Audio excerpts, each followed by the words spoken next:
Bismillahirrahmanirrahim. Assalamualaikum warahmatullahi wabarakatuh. Alhamdulillah, pada kesempatan ini saya akan mengadakan wawancara bersama dengan kepala sekolah saya sendiri, Sekolah SDN Kecil Lembong. Dengan ini saya mengucapkan banyak terima kasih kepada Bapak Kepala Sekolah untuk meluangkan waktunya akan mengadakan wawancara bersama saya sebagai salah satu calon guru penggerak Angkatan 5 Kabupaten Nrekang. Dengan ini saya akan mengadakan wawancara bersama dengan kepala sekolah terkait tentang bagaimana cara pengambilan keputusan. Selamat pagi Pak, apa kabar hari ini? Iya, terima kasih banyak Pak. Terkait dengan wawancara saya bersama dengan Bapak, ada beberapa pertanyaan yang saya ingin ajukan kepada Bapak terkait dengan wawancara ini. Yang pertama adalah saya ingin tahu sebagaimana Bapak dalam mengidentifikasi kasus-kasus yang merupakan dilema etika. Oke, terima kasih. Seperti kita ketahui bersama bahwa suatu satuan pendidikan pasti akan mengalami beberapa masalah. Kebetulan yang kita mau bahas di sini adalah masalah kasus dilema etika dan kasus rujukan moral. Nah, yang untuk mengidentifikasi kasus-kasus yang berkaitan dengan kasus dilema etika di sini adalah cara yang pertama yang kita lakukan seperti kita ketahui bahwa ada 3 sebenarnya yang perlu kita bahas di sini. Itu yang pertama adalah bagaimana cara kita berpikir berbasis hasil, yang mana bisa dikatakan di sini berpikir berbasis hasil adalah keputusan yang dilakukan untuk orang banyak. Itu yang pertama. Kemudian yang kedua adalah berpikir berbasis peraturan, artinya keputusan yang diambil sesuai dengan aturan atau tugas yang dibebankan kepada kita. Kemudian yang ketiga adalah berpikir berbasis rasa peduli. Biasanya seperti itu untuk mengidentifikasi kasus-kasus tentang dilema etika tersebut. Nah, dengan cara Bapak mengidentifikasi kasus-kasus tersebut, selama ini bagaimana Bapak dalam menjalankan pengambilan keputusan di sekolah terkait dengan biasa kita mendapatkan masalah dua kepentingan atau kasus-kasus yang sama-sama benar atau sama-sama memiliki nilai kebajikan. Seperti bagaimana? Untuk masalah seperti ini karena ada 2 hal ini yang bertentangan, ada yang dikatakan dengan sama-sama benar atau sama-sama memiliki nilai kebajikan. Nah, sebagai pemimpin kita harus melakukan beberapa tahap. Yang pertama adalah tentunya kita harus mengidentifikasi masalah tersebut. Artinya kita harus lihat dulu masalahnya, apa yang sebenarnya terjadi, masalah apa.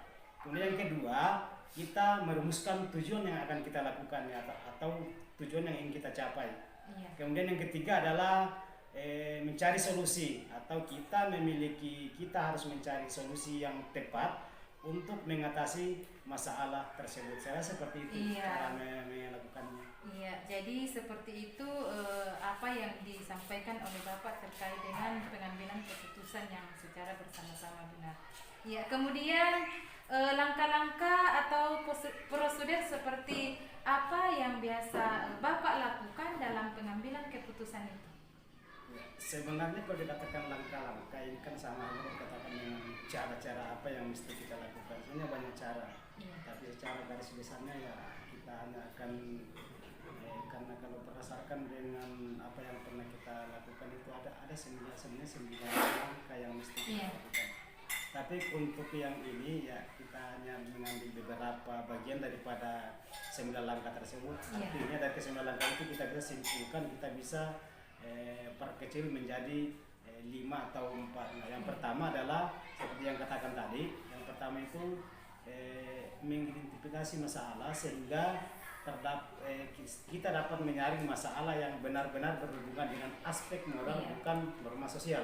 Itu. Kemudian yang kedua adalah siapa-siapa atau diantaranya itu siapa-siapa yang terlibat dalam masalah tersebut.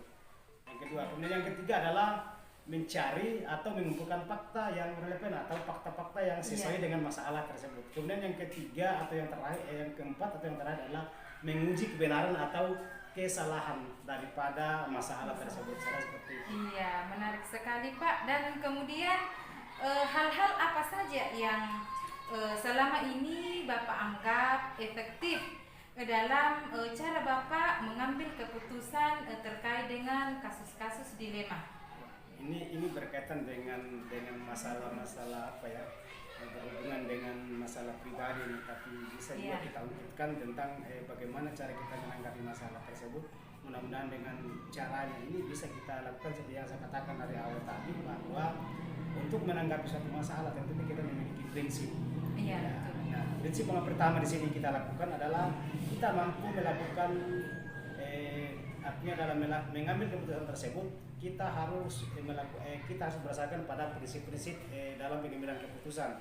Kemudian yang kedua adalah kita mampu menyadari dan menggunakan prinsip moral dalam mengambil keputusan. Kemudian yang ketiga adalah menerapkan strategi untuk menghindari adanya isu atau kode etik kepemimpinan sekolah dan konflik dengan kepemimpinan yang lain. Iya, betul sekali Pak. Iya, kemudian hal-hal apa saja yang selama ini merupakan tantangan Bapak ya dalam pengambilan keputusan terkait dengan kasus-kasus dilema etika yang biasa terjadi di sekolah? Ya, kalau yang dikatakan dengan tantangan itu banyak sebenarnya. Namun yang sempat saya bisa sampaikan di sini adalah yang pertama adalah nilai-nilai dan budaya masyarakat yang terkandung atau terkadang terasa kabur, artinya ketika dihadapkan pada nilai-nilai dan budaya pada masyarakat tersebut. Yang pertama. Kemudian yang ketiga, tentunya sebagai warga sekolah itu, karena sebagian warga sekolah itu tentu mereka mempunyai pikiran yang berbeda-beda. Artinya semua warga sekolah serta masyarakat lingkungan itu sekolah terpengaruh kepada kodrat zaman, terutama ilmu pengetahuan dan teknologi atau biasa kita singkat dengan IPTEK. Iya, betul sekali. Iya. Ya, oke. Kemudian apakah Bapak memiliki sebuah tata kala ataukah dikatakan jadwal tertentu dalam menyelesaikan suatu kasus, atau Bapak langsung menyelesaikan di tempat atau memiliki suatu jadwal untuk penyelesaian kasus-kasus tersebut? Kalau mengenai tata kala itu kan biasa kita katakan dengan jadwal. Iya. Nah, untuk menentukan jadwal ini kita harus lihat masalah tersebut. Kalau seandainya masalah tersebut tidak rumit, maka kita langsung selesaikan pada saat itu juga atau pada terjadinya masalah tersebut. Namun jika masalahnya rumit, yang tadi saya katakan kalau tidak rumit kan langsung selesaikan. Tapi kalau masalahnya rumit ya tentunya kita harus memperhatikan semuanya. Tapi jika artinya kita harus mulai dari awal lagi, itu mengidentifikasi masalah, kemudian mencari fakta serta mencari kebenaran atau bukti-bukti yang lebih kuat tentang masalah yang sedang kita alami tersebut. Iya. Kemudian Pak, adakah seseorang atau faktor-faktor yang selama ini mempermudah Bapak atau membantu Bapak dalam mengambil keputusan tersebut? Kalau masalah faktor itu ya yang biasanya kita dapatkan adalah tentunya dari faktor sosial. Kita awal dulu faktor sosial, artinya keadaan yang kita lakukan sekarang. Kemudian yang kedua adalah tentunya dari teman sejawat atau rekonsiliasi. Kemudian yang ketiga adalah atau yang terakhir adalah masalah lagi-lagi kita kembali pada zaman sekarang ini, di mana kalau kita tidak mengenal yang namanya teknologi, tentunya kita tidak dapat menyelesaikan segala sesuatu yang berhubungan dengan masalah. Iya. Saya seperti itu faktor-faktornya. Iya, Pak. Jadi pertanyaan saya yang terakhir di sini, Pak, terkait dengan informasi-informasi yang disampaikan kepada saya bagaimana menangani kasus. Pertanyaan saya yang terakhir ini, Pak, semua dari hal yang telah Bapak sampaikan, pembelajaran apa yang Bapak dapat petik dari pengalaman yang terkait tentang bagaimana pengambilan keputusan dilema etika? Ya, kalau kita telusuri daripada pengertian keputusan dilema etika dengan tadi yang pertama masalah rujukan moral, tentu kita memiliki beberapa pengalaman yang dapat kita ambil, ya, seperti dengan adanya kasus tersebut keputusan yang tepat dan bijak akan sangat berpengaruh dalam perubahan pendidikan yang lebih maju. Olehnya itu, dengan adanya berbagai kasus, maka pengalaman akan semakin meningkat. Seperti itu. Iya, Pak, terima kasih banyak. Menarik sekali terkait dengan bagaimana Bapak atau cara Bapak dalam pengambilan keputusan selama ini di sekolah. Nah, terkait dengan ini saya mengucapkan kepada Bapak Kepala Sekolah selaku kepala sekolah saya di sekolah SDN Kecil Lembong ini, semoga dengan adanya wawancara seperti ini saya juga termotivasi atau bagaimana langkah saya atau cara saya ketika saya juga menemukan kasus-kasus terutama kasus-kasus yang terkait dengan dilema etika. Mudah-mudahan dengan adanya diskusi saya antara Bapak sebagai kepala sekolah saya dapat membantu saya dalam memecahkan suatu masalah. Sekali lagi, Pak, saya mengucapkan banyak terima kasih dan saya akhiri wawancara saya ini. Assalamualaikum warahmatullahi wabarakatuh.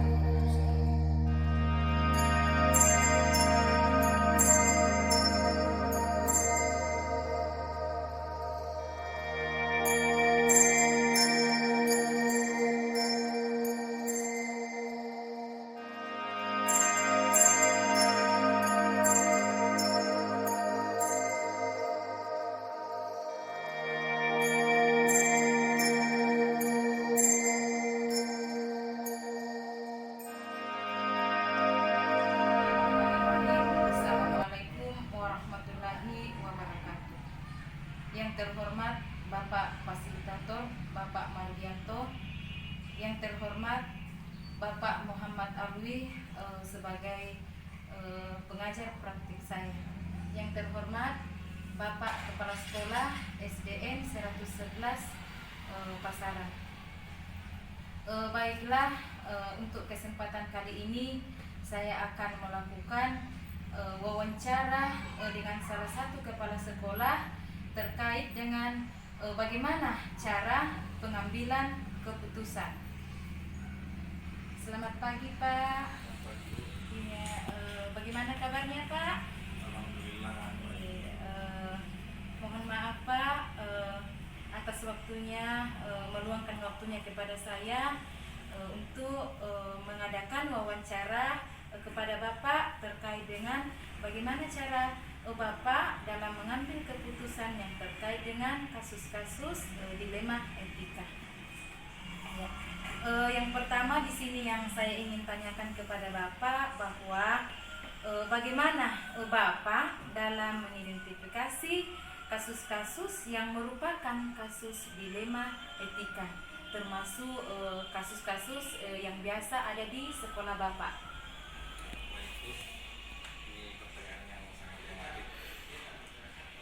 Jadi yang saya lakukan selama ini ketika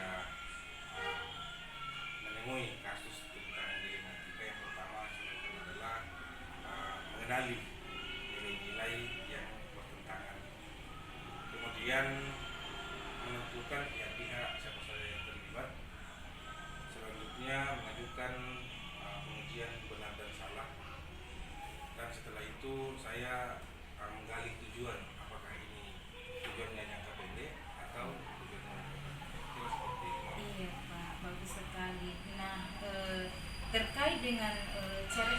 Bapak mengidentifikasi masalah atau kasus-kasus, bagaimana Bapak menjalankan pengambilan keputusan yang ada di sekolah Bapak untuk kasus tersebut, di mana itu dua kasus yang sama-sama benar atau sama-sama memiliki nilai kebajikan. Baik. Dalam hal ini yang pertama adalah saya dulu menentukan 9 prioritas, kemudian berorientasi terhadap kepentingan orang banyak. Selanjutnya memilih yang memiliki tujuan yang relatif panjang. Selanjutnya memperhatikan tingkat nasionalitas dari Iya, Pak. Kemudian langkah-langkah atau prosedur seperti apa yang Bapak biasa lakukan selama ini, Pak? yang pertama adalah yang saya lakukan adalah melakukan identifikasi masalah. Iya, betul sekali. Kemudian menentukan pihak-pihak yang terlibat. Selanjutnya merujuk ke aspek manfaat. Kemudian kita lakukan eksekusi atau pemilihan keputusan. Iya, betul sekali, Pak. Nah, kemudian hal-hal apa saja yang selama ini Bapak anggap efektif dalam Bapak mengambil suatu keputusan terkait dengan kasus-kasus dilema etika?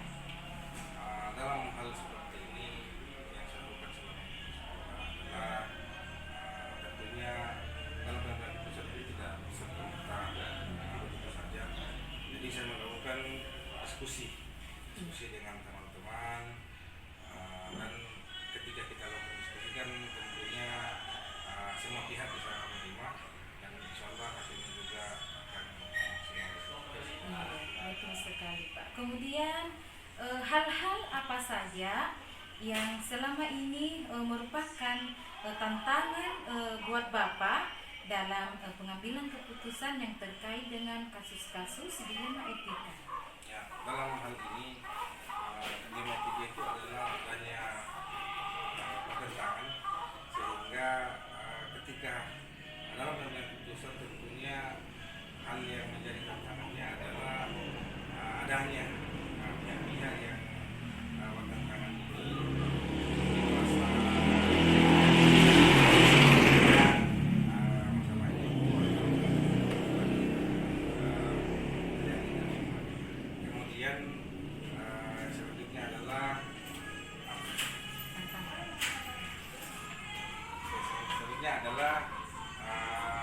dalam hal menentukan segala prioritas, karena ketika ada dua masalah atau dua hal kepentingan yang berbarengan dan hanya satu yang harus ini, maka tentunya ini yang menjadi masalah adalah menentukan segala prioritas. Benar sekali, Pak. Kemudian bagaimana Bapak?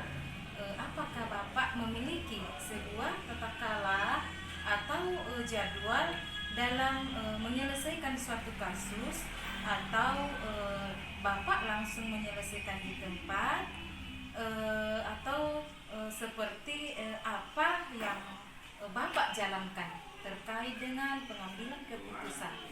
Baik, Bu.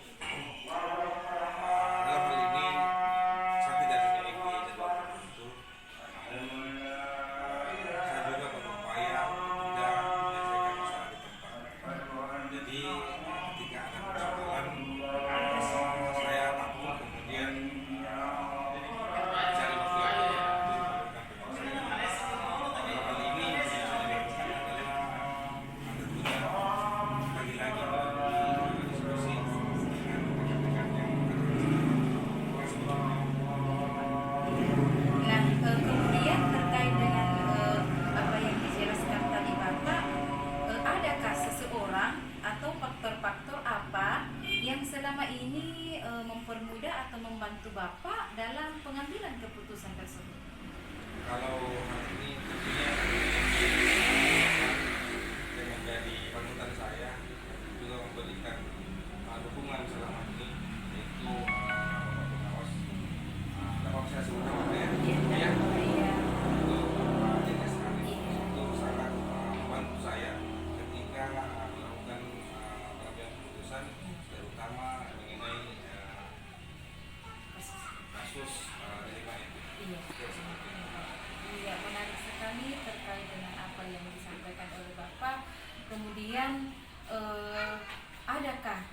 dari hal semua yang Bapak sampaikan tadi, pembelajaran apa yang dapat Bapak petik dalam, atau pengalaman apa yang Bapak ambil dalam pengambilan keputusan tersebut? Itu tentunya dalam pengambilan keputusan itu memunculkan pro dan kontra. Iya, betul. Namun pengalaman yang saya petik selama ini atau pembelajaran yang saya petik adalah bahwa dalam mengambil suatu keputusan itu tidak bisa langsung begitu saja, namun harus memperhatikan berbagai unsur. Kemudian kita diskusikan terlebih dahulu dengan teman-teman, dan ketika diskusi yang kita lakukan ada kepuasan tersendiri bagi saya ketika keputusan yang saya ambil itu melalui diskusi diterima baik oleh rekan-rekan yang ada di situ. Saya kira seperti itu. Iya. Terima kasih banyak Pak atas waktunya tentang terkait dengan wawancara saya bersama dengan Bapak, bagaimana cara Bapak dalam pengambilan keputusan tentang kasus-kasus dilema etika terutama di sekolah Bapak. Iya, demikianlah tadi wawancara saya bersama dengan Bapak Kepala Sekolah SDN 111 Pasaran. Saya akhiri. Assalamualaikum warahmatullahi wabarakatuh.